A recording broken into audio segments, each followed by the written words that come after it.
మోకాళ్ళ నొప్పులు వచ్చింది అంటే ఇంకా నాకు మోకాళ్ళ మార్పిడి ఆపరేషన్ పోవాలా. ఒకటి భయం ఏంటంటే మోకాళ్ళు పూర్తిగా మార్చేస్తారేమన్న ఒక భయం. రెండోది ఏంటంటే ఇది లక్షలతో కూడుకున్నటువంటి వ్యవహారం. సో మోకాళ్ళ మార్పిడి ఆప్షన్ అనేది మందులు పనిచేయలేదు, ఎక్సర్సైజ్లు పనిచేయలేదు, బరువు తగ్గించుకోవడాలు పనిచేయలేదు, వేరే రకాల ట్రీట్మెంట్ పనిచేయనప్పుడు స్టేజ్ 3 అండ్ స్టేజ్ 4లో కూడా మోకాళ్ళ మార్పిడి చికిత్స అవసరం లేకుండా వేరే ఆల్టర్నేటివ్స్ ఉన్నాయి సార్. 6 నెలల్లో అవసరమయ్యే ఆపరేషన్ ని మనం 1 సంవత్సరం, 2 సంవత్సరాలు లేదా 3 సంవత్సరాల వరకు హై టిబియల్ ఆస్టియోటమీ అని ఒక కండిషన్, HTO అంటే పూర్తి బరువు వేసినప్పుడు తుంటి నుంచి పాదాల వరకు ఒక ఎక్స్రే తీసి, అంటే వంకర ఎంత ఉంది అన్న దాన్ని బట్టి ఫస్ట్ యాంగిల్స్ మెజర్ చేసుకొని, సో ఈ కరెక్షన్ చేస్తే 2 కాళ్ళ మీద సమానంగా భారం పెట్టచ్చు లేదండి అదే మోకాల్లో 2 సైడ్స్ ఉంటాయి. అంటే ఈ అరుగుదల అనేది చాలా కామన్ గా ఒక సైడ్ అవుతుంది, లోపల వైపే అవుతుంది. ఎందుకంటే బరువు అనేది ఏదైనా ఓపెనింగ్ ప్రొసీజర్ సార్ ఇది? ఓపెన్ ప్రొసీజర్ అండి. సో బోన్ ని కట్ చేసి యాంగిల్స్ మెజర్ చేసి యాంగిల్స్ ని కరెక్ట్ చేస్తారు. కానీ మోకాలు ఈ కటకట సౌండ్ దీనికి సంబంధించిందే సార్? అరుగుదల వల్ల. సో అరిగినందువల్ల ఇప్పుడు ఒక రాయి రాసుకున్నట్టు ఈ మోకాళ్ళ నొప్పులకు సంబంధించి స్ట్రాంగ్ గా మీరు ఒక మెసేజ్ ఇవ్వదలుచుకున్నారని అనుకోండి. అంటే ఇప్పుడు ఉన్నదాన్ని కాపాడుకుంటూ ముందుకు తీసుకెళ్లే ప్రయత్నం, అవకాశం అంటే గుజ్జు తీసుకురాదు. Welcome to Suman TV. నేను మీ సుబ్రహ్మణ్యం. మన తెలుగు రాష్ట్రాల్లో ఎవరింట్లో చూసినా సరే, మీ ఇంట్లో అయినా సరే, మా ఇంట్లో అయినా సరే, వయసు అయిన వాళ్ళలో మన అమ్మ నాన్న కావచ్చు, అవ్వతాత కావచ్చు, అంతెందుకు మన అన్నదమ్ములు కూడా కావచ్చు, మోకాళ్ళ నొప్పులతో ఎవరో ఒకరు బాధపడుతూనే ఉన్నారనమాట. కొంతమంది అయితే ఈ మోకాళ్ళ నొప్పులు వచ్చిన తర్వాత అశ్రద్ధ చేసి స్టేజ్ 1, 2, 3, 4 అనే దాకా వెళ్ళిపోతారు. స్టేజ్ 4కి వెళ్ళిన వాళ్ళకి కొద్ది మందికి ఆపరేషన్ అవసరం ఉంటుంది. పైపెచ్చు మోకాళ్ళ మార్పిడి ఆపరేషన్ అంటేనే అందరూ గజగజ వణికిపోయేటటువంటి పరిస్థితి. అసలు యాక్చువల్ గా అందరికి మోకాళ్ళ నొప్పులు మార్పిడి ఆపరేషన్ చేయాల్సిన అవసరం ఉంటుందా? లేకపోతే మోకాళ్ళ నొప్పి, ఫర్ ఎగ్జాంపుల్ మీరు మోకాళ్ళ మార్పిడి ఆపరేషన్ వద్దనుకున్నారు, మీకు ఉన్నటువంటి వేరే అవకాశాలు ఏంటి? వీటి గురించి మనతో మాట్లాడడానికి ఈరోజు మనతో పాటు డాక్టర్ వివేకానంద భీమిశెట్టి, ప్రముఖ సీనియర్ ఆర్థోపెడిక్ సర్జన్. ఆయన ఉన్నటువంటి హాస్పిటల్ ఏంటి అంటే core orthopaedic ENT clinic, Motinagar, Hyderabad. Hello sir. నమస్తే సార్. మీకు తెలిసిన విషయం సార్, మీరు చాలా సీనియర్ ఆర్థోపెడిక్ సర్జన్. మోకాళ్ళ నొప్పులు వస్తే ప్రతి ఒక్కరికి ఫస్ట్ మైండ్ లో వచ్చేది అంటే మార్కెటింగ్ వలనో, లేకపోతే ప్రతి హాస్పిటల్కి పోయినప్పుడు డాక్టర్లు చెప్పినటువంటి మాటల వలనో ఎలాంటి భయం ఉంటుందంటే సార్, మోకాళ్ళ నొప్పులు వచ్చింది అంటే ఇంకా నాకు మోకాళ్ళ మార్పిడి ఆపరేషన్ పోవాలా. ఒకటి భయం ఏంటంటే మోకాళ్ళు పూర్తిగా మార్చేస్తారేమన్న ఒక భయం. రెండోది ఏంటంటే ఇది లక్షలతో కూడుకున్నటువంటి వ్యవహారం. ఈ రెండిటి వల్ల పూర్తిగా పరిస్థితులు ఎట్ట మారిపోతాయంటే వాళ్ళు అసలు భయపడిపోయి దానివల్ల కూడా లేట్ చేసి ఫర్దర్గా కాంప్లికేట్ చేసుకుంటుంటారు. ఇలాంటి వాళ్ళకి మీ యొక్క అనుభవం నుంచి చెప్పేటటువంటి సమాచారం ఏంటి సార్? సో మోకాళ్ళ మార్పిడి ఆప్షన్ అనేది టర్మినల్ ఆప్షన్, అంటే ఫైనల్ ఇన్ స్టేజ్ ట్రీట్మెంట్ అన్నమాట. అంటే ఇంకా ప్రపంచంలో ఏది పని చేయనప్పుడు, మందులు పనిచేయలేదు, ఎక్సర్సైజ్లు పనిచేయలేదు, బరువు తగ్గించుకోవడాలు పనిచేయలేదు, వేరే రకాల ట్రీట్మెంట్ పని చేయనప్పుడు మిగిలిన ఏకైక ఆప్షన్ రీప్లేస్మెంట్ అండి. అంటే మోకాళ్ళ మార్పిడి ఆపరేషన్ లాస్ట్ స్టేజ్. సో మోకాళ్ళ మార్పిడి ఆపరేషన్ చేసే ముందు మనకి వేరే ఆప్షన్స్ కొన్ని ఉన్నాయండి. సో అది స్టేజ్ 3, స్టేజ్ 4 వాళ్ళకి వర్తిస్తుంది. సో ఈ ఆపరేషన్స్ ఏంటంటే మొదట ఎంఆర్ఐ కానీ ఎక్స్రే కానీ దానిలో మనకి స్టేజింగ్ ఇంపార్టెంట్. సార్ ఒక్క డౌట్ సార్, మీరు ఇప్పుడు చెప్తుంటే స్టేజ్ 3 అండ్ స్టేజ్ 4లో కూడా మోకాళ్ళ మార్పిడి చికిత్స అవసరం లేకుండా వేరే ఆల్టర్నేటివ్స్ ఉన్నాయా సార్? స్టేజ్ 3, స్టేజ్ 4 ఆర్థరైటిస్ లో మోకాళ్ళ మార్పిడి కాకుండా వేరే ఆప్షన్స్ ఉన్నాయండి. సూపర్ సార్ ఇది. సో ఈ ఆప్షన్స్ అనేవి యూజువల్ గా ఆల్రెడీ అవుతున్న డ్యామేజ్ ని డిలే చేయడం, అంటే పూర్తిగా ఆపకపోవచ్చు. కాకపోతే ఏంటంటే ఇప్పుడు 6 నెలల్లో అవసరమయ్యే ఆపరేషన్ ని మనం 1 సంవత్సరం, 2 సంవత్సరాలు లేదా 3 సంవత్సరాల వరకు పొడిగించవచ్చు. సో ఏంటివి అంటే ఒక ఆల్రెడీ మనం ఇంతకుముందు డిస్కస్ చేసామండి, హై టిబియల్ ఆస్టియోటమీ అని ఒక కండిషన్, HTO అంటుంది, హై టిబియల్ ఆస్టియోటమీ. దీనిలో ఏంటంటే పూర్తి బరువు వేసినప్పుడు తుంటి నుంచి పాదాల వరకు ఒక ఎక్స్రే తీసి ఆ లైన్, అంటే వెయిట్ పడే లైన్ ఒకటి ఉంటుంది. సో మెకానికల్ యాక్సెస్ కాళ్ళలో, మెకానికల్ యాక్సెస్ అంటాం. సో అది ఎలా పడుతుంది, అదేమన్నా ముందుకి సైడ్ కి జరిగిందా, అంటే వంకర ఎంత ఉంది అన్న దాన్ని బట్టి ఫస్ట్ యాంగిల్స్ మెజర్ చేసుకొని, ఎముకలో యాంగిల్స్ మెజర్ చేసుకొని ఎంత డిఫార్మిటీ ఉంది, అంటే ఎంత వంకర పోయింది అనేది కరెక్ట్ గా యాంగిల్స్ మెజర్ చేసి ఆ డిఫార్మిటీని కరెక్ట్ చేస్తే సరిపోతుంది. సో ఇది ఎవరికి వర్తిస్తుంది అంటే యూనికంపార్ట్మెంటల్ ఆస్టియోఆర్థరైటిస్ స్టేజ్ 2, స్టేజ్ 3 వాళ్ళకు కూడా ఇది వర్తిస్తుంది. యూనిక్ కంపార్ట్మెంట్ అంటే కొద్ది ప్లేసా సార్? ఒక భాగమే, మోకాళ్ళు మొత్తం అరగకుండా ఒక భాగమే అరిగిన వాళ్ళకి, ఓకే చిన్న వయసు ఉన్న వాళ్ళకి, అంటే 50-55 వయసు లోపల వాళ్ళకి ఓకే ఒక ఆప్షన్ అన్నమాట. ఫెంటాస్టిక్. సో దీంతో ఏం చేస్తామంటే మెకానికల్ యాక్సెస్ ని మారుస్తాం కాబట్టి బరువు అనేది పూర్తి సమానంగా పడుతుంది, రెండు వైపులా సమానంగా పడిగి మోకాల్లో నొప్పి అనేది తగ్గుతుంది. అచ్చా, ఇప్పుడు నాకు అర్థమైంది సార్. ఇప్పుడు దీన్ని కరెక్ట్ చేయకపోతే మీరు చెప్పినట్టు మొత్తం భారం వచ్చేసి నొప్పి తక్కువ ఉండే కాలు మీద పెట్టేస్తారు వాళ్ళు. పెట్టేస్తాం. నొప్పి ఎక్కువ ఉండే కాలు మీద మొత్తం భారం పెట్టలేరు కాబట్టి నొప్పి వస్తుంది. సో ఈ కరెక్షన్ చేస్తే రెండు కాళ్ళ మీద సమానంగా భారం పెట్టచ్చు. లేదండి, మోకాల్లోనే, అదే మోకాల్లో రెండు సైడ్స్ ఉంటాయి, అంటే కుడి పక్క ఎడమ పక్క, లోపల పక్క బయట లోపల పక్క బయట పక్క. అర్థమైంది. సో ఈ ఆర్థరైటిస్ అంటే ఈ అరుగుదల అనేది చాలా కామన్ గా ఒక సైడ్ అవుతుందండి, లోపల వైపే అవుతుంది, ఎందుకంటే బరువు అనేది సెంటర్ లో పడుతుంది, సెంటర్ ఆఫ్ గ్రావిటీ. వాళ్ళ చిన్న వయసులో గుర్తించమనుకోండి, చిన్న వయసు అంటే 50 సంవత్సరాల వయసు దగ్గర గుర్తించమనుకోండి. సో దాన్ని డిలే చేయడానికి, అంటే అరుగుదలని ఈ కొద్ది రోజులు నెట్టుకుంటే వెళ్ళడానికి ఈ మెకానికల్ యాక్సెస్ ని మారుస్తాం. సో హైటిబియల్ ఆస్టియోటమీ అంటాం. ఇది ఏదైనా ఓపెనింగ్ ప్రొసీజరా సార్? ఇది ఓపెన్ ప్రొసీజర్ అండి. సో బోన్ ని కట్ చేసి యాంగిల్స్ మెజర్ చేసి యాంగిల్స్ ని కరెక్ట్ చేస్తాం, కానీ మోకాలు మార్పిడి కాదు ఇది. Okay okay. సో ఆ మెకానికల్ యాక్సెస్ ని ఎప్పుడైతే మారుస్తామో అదే మోకాల్లో బరువు అనేది రెండు వైపుల సమానంగా, లోపల వైపు బయట వైపు సమానంగా పడి వాళ్ళకి నొప్పి అనేది కొద్ది వరకు తగ్గుతుంది, అరుగుదల అనేది డిలే అవుతుంది, అంటే నెట్టుకుంటూ వెళ్తాం అనమాట. అంటే సంవత్సరంలో అవసరం అయ్యే రీప్లేస్మెంట్ 5 సంవత్సరాల వరకు కూడా పొడిగించవచ్చు. వేరే పద్ధతులు ఏమున్నాయి సార్? ఇంకా సాధారణంగా ఈ అరుగుదల ఉన్నప్పుడు, అంటే మనం ఎక్స్రే చూసినప్పుడు గ్యాప్ తగ్గిపోయిందంట, అంటే దాని అర్థం ఏంటి, ఎముక రాసుకుంటున్న పరిస్థితి. సో ఎముక రాసుకుంటున్న పరిస్థితి ఉన్నప్పుడు లోపలున్న ఆ ఎముకల మధ్యలో ఉన్న మెనిస్కస్ అనే పదార్థము పూర్తిగా నుజ్జు అయిపోయి ఉంటదండి. ఓకే. కొన్నిసార్లు ఏమైతుందంటే మెనిస్కస్ బానే ఉంటుంది, కానీ అది తెగినందువల్ల దాని వల్ల నొప్పి ఉంటుంది. సో మెనిస్కస్ తెగినందువల్ల నొప్పి ఉంటుంది. అది డీజనరేటివ్ టేర్స్ అంటాం. కేవలం వయసు పెరిగి అరిగింది కాబట్టి అవి కూడా డ్యామేజ్ అయ్యే అవకాశం ఉంటుంది. సో ఈ డీజనరేటివ్ టేర్స్ ఉన్న వాళ్ళకి ఐదర్ మెనిసెక్టమీ, అంటే ఆ మెనిస్కస్ ని కాస్త షేవ్ చేసేస్తే, లేదా టేర్ ఉన్న వాళ్ళలో రిపేర్ చేస్తే వాళ్ళకి చాలా వరకు నొప్పి తగ్గుతుంది. ఓకే. సో పోయిన అరుగుదలని తీసుకురాము, కానీ మోకాలు మార్పిడి చేసే ముందు ఇదొక అవకాశం అన్నమాట, అంటే పొడిగించడానికి, అంటే రీప్లేస్మెంట్ అవసరాన్ని పొడిగించడానికి మనకు ఒక అవకాశం. దీన్ని చేయడం వల్ల ఇంకెన్ని సంవత్సరాలు డిలే చేయొచ్చు సార్? అది మనిషి బట్టి ఉంటుంది, అంటే ఇప్పుడు వాళ్ళ అరుగుదల బట్టి, వాళ్ళ నొప్పి తట్టుకునే శక్తి బట్టి, వాళ్ళ వెయిట్ బట్టి, వాళ్ళ యాక్టివిటీ లెవెల్ బట్టి, వాళ్ళ ఎక్సర్సైజ్లు బట్టి, దాన్ని బట్టి కొందరికి 6 నెలలు కావచ్చు, కొందరికి 3 సంవత్సరాల వరకు పొడిగించవచ్చు. ఇది ఏమైనా చిన్న ప్రొసీజర్, పెద్ద ప్రొసీజర్ సార్? పెద్ద ప్రొసీజర్ గానే భావిస్తామండి. కాకపోతే ఏంటంటే పెద్ద కాట్లు గీట్లు ఏముండవు, చిన్న కెమెరా పంపించి మినిమల్లీ ఇన్వేజివ్ చిన్న కెమెరా సహాయంతో లోపలున్న ఏమన్నా చిన్న డ్యామేజ్ లేదని ఉంటే వాటిని రిపేర్ చేయడం కానీ, లేదంటే తీసేయడం కానీ. ఇంకో విషయం ఏంటంటే ఈ డీజనరేటివ్ టేర్స్ లో ఈ మెనిస్కస్ అనేది ఎప్పుడైతే డ్యామేజ్ అయ్యి టేర్ అవుతుందో అది పారిపోవడానికి ఆస్కారం లేదు కదా, ఇప్పుడు తెగిపోయినది ఆ మోకాల్లోనే తిరుగుతూ ఉంటుంది. కరెక్ట్. సో ఇవన్నీ ఏమైతాయి అంటే రాళ్ళలాగా మారుతాయి, వీటిని ఆస్టియోఫైట్స్ అంటాం, లూజ్ బాడీస్ అంటాం. సో ఇవి రాళ్ళలాగా మారి మోకాల్ మధ్యలోనే అడ్డుగా పడుతూ ఉంటాయి అన్నమాట. అప్పుడు వాళ్ళు నొప్పి వస్తుంది. సో ఈ ఆస్టియోఫైట్స్ అనేవి లూజ్ గా లోపల తిరుగుతున్నప్పుడు వాళ్ళు అడుగేసిన ప్రతిసారి ఇంకా అరుగుదల పెరిగే అవకాశం ఉంటుంది. ఈ కటకట సౌండ్ దీనికి సంబంధించిందే సార్? అరుగుదల వల్ల అండి. సో అరిగినందువల్ల ఇప్పుడు ఒక రాయి రాసుకున్నట్టు ఆ ఫీలింగ్ ఉంటుంది.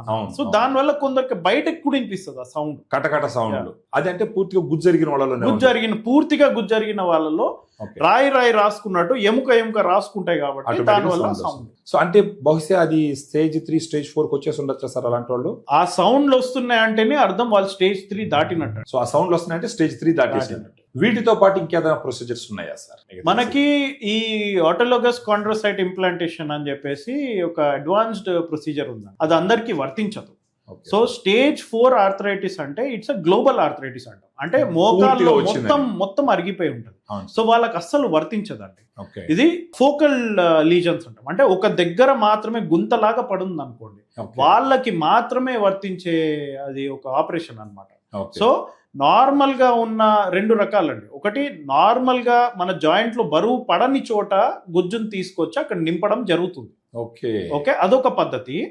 ఈ ఆటోలోగస్ కాండ్రోసైట్ ఇంప్లాంటేషన్ ఏంటంటే అది కూడా ఫస్ట్ ఒక సర్జరీ చేసి గుజ్జుని బయటకు తీసి దాన్ని ల్యాబ్కి పంపించి దాన్ని మళ్ళీ ఉత్పత్తి చేసి డెవలప్ చేసి దాన్ని తీసుకొచ్చి మళ్ళీ అక్కడ నింపడం జరుగుతుంది. ఇది టీడీఎస్ ప్రాసెస్ సార్ లేకపోతే చాలా ఎక్స్పెన్సివ్ అండి, చాలా ఎక్స్పెన్సివ్.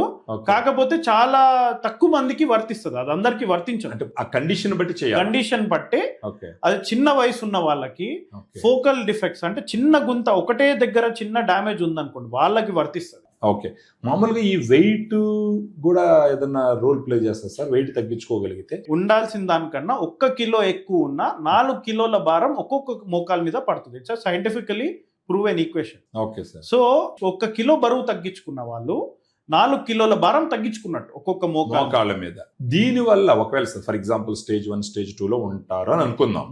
ఒకవేళ వాళ్ళు ఉండవలసిన దానికన్నా వెయిట్ ఒక 5 కేజీలు 10 కేజీలు ఎక్కువ ఉండారు అనుకోండి సార్, వాళ్ళ ఎక్స్ట్రా ఉన్న 5-10 కేజీలు తగ్గించుకున్నారనుకోండి, ఈ స్టేజ్ 2 నుంచి స్టేజ్ 3కో స్టేజ్ 4కో పోయేటటువంటి టైము పొడిగించచ్చా బాగా? సో అన్ని స్టాటిస్టిక్స్ అండి మనం మాట్లాడాల్సి. కొందరు ఆర్గ్యూ చేయొచ్చు ఏమని, నేను కొద్దిగా బరువు ఉన్నా కదా నా మోకాలు అరగలేదు అంటారు, చెప్తారు జనాలు. సో వాళ్ళు కేవలం అదృష్టం మీద ఆధారపడి నెట్టుకుంటూ వెళ్తున్నదే తప్పితే అది అడ్వైజబుల్ కాదు. సో ఒకవేళ వాళ్ళు బరువు తగ్గించుకోగలిగితే ఆ అవకాశం ఉంటే డెఫినెట్ గా తగ్గించుకున్నారు అనుకోండి, ఆ కాస్త అరిగే ఛాన్స్ కూడా వాళ్ళు తగ్గించుకున్నట్టు. ఖచ్చితంగా అరగకపోవచ్చు. ఇప్పుడు చాలా మంది మన చుట్టుపక్కల కొద్దిగా బరువు ఉంటారు, కొద్దిగా ఎక్సర్సైజ్ చేయరు, వాళ్ళకి అరగకపోవచ్చు. కాకపోతే మీరు 100 మందిని అలాంటి మందిని తీసుకుంటే అరిగిన వాళ్ళ శాతం ఎక్కువ ఉంటుంది, మొత్తం గ్రూప్ ఆఫ్ పీపుల్ తీసుకుంటే. సో వీళ్ళకి అరగలేదు కదా వాళ్ళకి అరగదు అని చెప్పడానికి లేదు. సో వాళ్ళ యాక్టివిటీ లెవెల్ బట్టి, వాళ్ళు చేసుకునే పనులు బట్టి, వాళ్ళ ఫుడ్ హ్యాబిట్స్ బట్టి, రకరకాల ఫ్యాక్టర్స్ బట్టి కొందరికి అరుగుతుంది, కొందరికి అరగదు. బట్ బరువు ఎక్కువ ఉందనుకోండి అరిగే ఛాన్స్ ఎక్కువ ఉంటుంది. సో బరువు తక్కువ ఉన్న వాళ్ళకి కొద్దిగా ఛాన్స్ తక్కువ. సో ఇప్పుడు ఈ విషయాలన్నీ సార్ మనకు జనరల్గా ఉండే పబ్లిక్కి తెలీదు. వాళ్ళు వచ్చి డాక్టర్ దగ్గర కలుస్తారు. సో వాళ్ళు అడిగినప్పుడు మీరు ఎక్స్ప్లెయిన్ చేసినట్టు అందరూ ఎక్స్ప్లెయిన్ చేస్తారా సార్ వాళ్ళకి? డాక్టర్స్ బట్టి ఉంటుంది. సో యూజువల్ గా డాక్టర్స్ అందరూ ఎక్స్ప్లెయిన్ చేస్తారు. సో కన్వే చేసే పద్ధతి డిఫరెంట్ ఉండొచ్చు, బట్ ఇంచుమించు అందరూ వాళ్ళ పద్ధతిలో వాళ్ళు ఎక్స్ప్లెయిన్ చేయడం జరుగుతుంది. ఈ మోకాళ్ళ నొప్పులకు సంబంధించి స్ట్రాంగ్ గా మీరు ఒక మెసేజ్ ఇవ్వదలుచుకున్నారని అనుకోండి. అంటే మోకాళ్ళ నొప్పులు మొదలైన వెంటనే వాళ్ళు చెయ్యవలసినటువంటి ఒక 4-5 పాయింట్లు చేస్తే సో దట్ వాళ్ళు ఏంటంటే తొందరగా స్టేజ్ 3కో స్టేజ్ 4కో పోకుండా ఉండేదానికి అవకాశం, లేదంటే ఆపరేషన్ వరకు పోకుండా తగ్గించే అవకాశం, అలాంటివి ఏదైనా ఒక 3-4 పాయింట్లు స్ట్రాంగ్ పాయింట్స్ చెప్తారా సార్? సో ఈ మోకాల ప్రాబ్లమ్స్ అనేది సాధారణంగా 40 వయసు తర్వాత నుంచి మొదలవుతాయి. 40 ముందు చాలా తక్కువ వింటున్నాం. ఈ మధ్య లైఫ్ స్టైల్ వల్ల అది కూడా వినాల్సి వస్తుంది కానీ, బట్ జనరల్ గా ఏంటంటే 40 తర్వాత చిన్నగా మొదలవుతుంది. 65 వయసు వాళ్ళకి ఆపరేషన్ అవసరం పడింది అనుకోండి, వాళ్ళకి ఆ ప్రాబ్లము 45-50లో మొదలై ఉంటది. సో అది నిర్లక్ష్యం వల్ల కావచ్చు, అవగాహన లేకపోవడం వల్ల కావచ్చు, అసహాయ పరిస్థితి కావచ్చు, ఆర్థిక పరిస్థితులు, ఏదో కారణాలు ఏదైనా కానీ ఆ డ్యామేజ్ అనేది వాళ్ళు పట్టించుకోకపోయేసరికి అది 65 వరకు మొత్తానికి అరిగిపోయింది, వేరే ఆప్షన్ లేకుండా పోతుంది. సో ఈ 40-45 వయసు వాళ్ళు కనీసం అప్పటి నుంచైనా ఫస్ట్ మనం ఇందాక అనుకున్నట్టు బరువు తగ్గించుకోవాలి as much as possible. Ideal weight కి రాకపోయినా మనం ఎంత వీలైతే అంత మన పరిధిలో ఎంత అవకాశమో మనతో అంత తగ్గించుకుంటే డెఫినెట్ గా బాడీ కొద్దిగా తేలిక అవుతుంది. రెండోది మోకాలకు సంబంధం ఎక్సర్సైజ్లు ఉంటాయండి, స్ట్రెంత్ ట్రైనింగ్. ఈ వాకింగ్ కాదు, అంటే డంబెల్ ఎత్తుకొని కూర్చొని లేస్తా ఉంటారు, అంటే లెగ్ ఎక్స్టెన్షన్ ఎక్సర్సైజెస్ ఉంటాయండి. కొన్ని బరువులు కట్టుకొని చేసే ఎక్సర్సైజ్, కూర్చొని చేసే ఎక్సర్సైజ్ చాలా ఉంటాయి.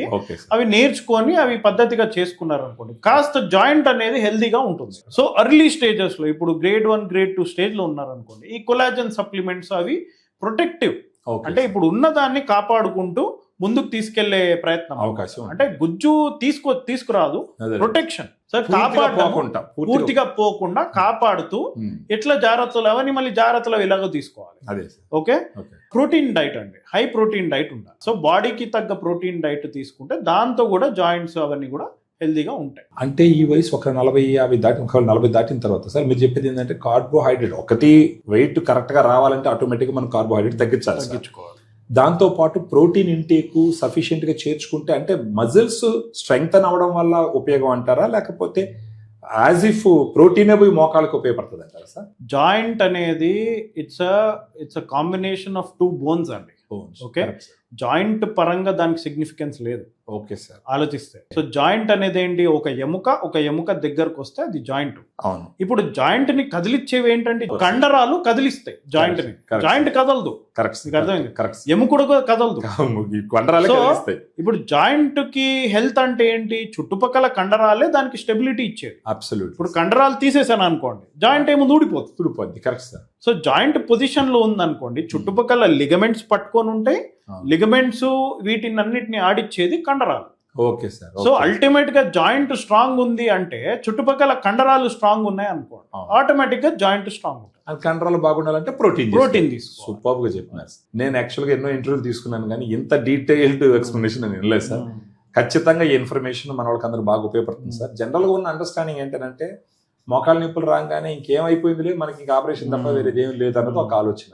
మీరు చెప్పిన ఈ 4-5 పాయింట్లు సార్, 40 సంవత్సరాలు దాటిన తర్వాత వాళ్ళకి మోకాలు నొప్పులు ఉన్నా కానీ లేకపోయినా కానీ అవి పాటించినారంటే మాత్రం ఖచ్చితంగా వాళ్ళు సేఫ్ జోన్ లో ఉన్నట్టే మనం అర్థం చేసుకోవాలి. సో యూజువల్ గా ఇప్పుడు మోకాళ్ళు పూర్తిగా అరిగిపోయినప్పుడు మోకాల మార్పిడి ఆపరేషన్ అనేది ఒకటే ఆప్షన్ గా అని మనం డిస్కస్ చేసాం. అవును సార్. సో పాయింట్ ఏంటంటే అండి, ఆ స్టేజ్ వరకు వెళ్లకుండా మనము విశ్వ ప్రయత్నాలు చేయొచ్చు. ఓకే.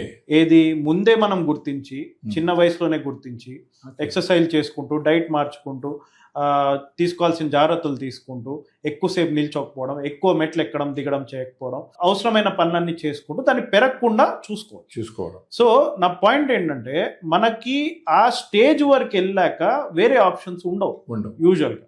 అంటే మరీ పూర్తిగా అరిగిపోయి ఇంకేమీ పని చేయలేదు అనుకోండి. సో ఆ స్టేజ్కి వెళ్ళే లోపలే జాగ్రత్తలు తీసుకున్నారు అనుకోండి, ఆపరేషన్ అనే ఆప్షన్ మనకి రాదు.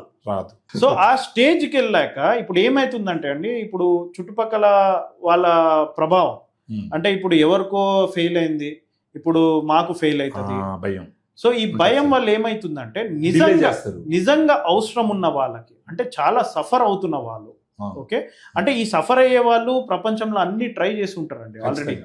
అంటే ఆయిల్స్ మసాజ్ ట్రై చేసి ఉంటారు, ఇంజెక్షన్లు ట్రై చేసి ఉంటారు, టాబ్లెట్ ట్రై చేసి ఉంటారు, అన్ని అయిపోయి ఉంటాయి. సో వీళ్ళకి ఏంటంటే వీళ్ళకి సఫరింగ్ ప్రొలాంగ్ అవుతూ ఉంటుంది. సో ఆ స్టేజ్ వచ్చే ముందు నువ్వు అన్ని ట్రై చేయొచ్చు, తప్పు లేదు. కానీ నిజంగా ఆ స్టేజ్ వచ్చినప్పుడు మోకాలు మార్పిడి ఆపరేషన్ కన్సిడర్ చేయడం అనేది బెటర్ ఆప్షన్ వాళ్ళకు. ఆ స్టేజ్కి వెళ్ళిపోయినారు, వేరే ఆప్షన్ లేదు. బట్ స్టిల్ కొంతమంది భయపడుతున్నారు సార్. అలాంటి వాళ్ళకి ఇవన్నీ పాటించుకుంటా, లేకపోతే పాటించినా కానీ వయసు పెరగడం వల్ల ఫర్ సమ్ అదర్ రీజన్ ఇంకా ఆపరేషన్ తప్పదనేసి మీలాంటి డాక్టర్లు చెప్పినారని అనుకుందాం సార్. ఎంత ధైర్యంగా రావచ్చు వాళ్ళ ఆపరేషన్కి? It's a most successful surgery in orthopedics అండి. So almost 96 to 98% success rate. Okay. So ఆ 1-2% లో ఏంటంటే ఉన్న కాంప్లికేషన్లు అన్ని కలిపితే, సో 100 మందిలో ఒకరికో ఇద్దరికో ఫెయిల్ అవ్వచ్చు. బట్ అది కూడా ఏంటి, అన్ని కాంప్లికేషన్లు కలిపితే. ఓకే. సో ఒకటి కాదు, అదే ఇన్ఫెక్షన్ కావచ్చు, ఇంకేదో కావచ్చు. ఓకే. సో ఇంత సక్సెస్ రేటు మీకు ఏ ట్రీట్మెంట్ ఆప్షన్స్ లో ఉండదు. Fantastic sir, thank you sir. చాలా మంచి ఇన్ఫర్మేషన్ ఇచ్చినారు సార్. నాకు కూడా చాలా నాలెడ్జ్ పెరిగింది అనమాట ఇప్పుడు. Thank you very much sir for sharing so useful information. So చూసినారు కదా అండి, ఇప్పుడు స్టేజ్ 3 స్టేజ్ 4కి వెళ్ళిపోయినారు.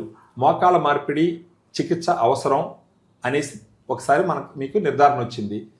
ఈ సమయంలో మీకు ఇంకొక అవకాశం కూడా ఉంది. ఆ అవకాశం ఏంటంటే ఆర్థ్రోస్కోపీ. ఈ ఆర్థ్రోస్కోపీలో ఏం చేస్తారంటే ఆ మోకాల దగ్గర ఒక చిన్న రంధ్రం, దాని ద్వారా ఒక కెమెరాను పంపిస్తారు.